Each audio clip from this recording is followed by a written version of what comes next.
محبوب کے چہرے کو دیکھ کر سب صحابہ کی نمازیں ٹوٹنے کے قریب ہے، صدیق مصلی سے پیچھے ہے،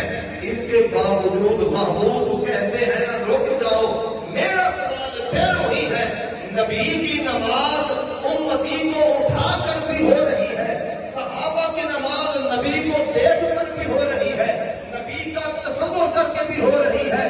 یہ کون سا ایمان ہے کہ 1400 سال کے بعد بندہ کہے کہ نبی کا پیالہ نظر نہیں ہوتی؟ محبوب علیہ السلام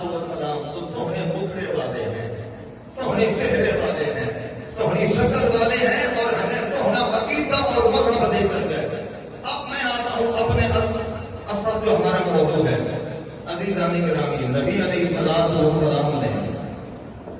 اپنے صحابہ کو اپنے اہل بیت سے محبت کرنے کا حکم دیا، قرآن نے حکم دیا، علماء آپ کو بتا چکے ہیں۔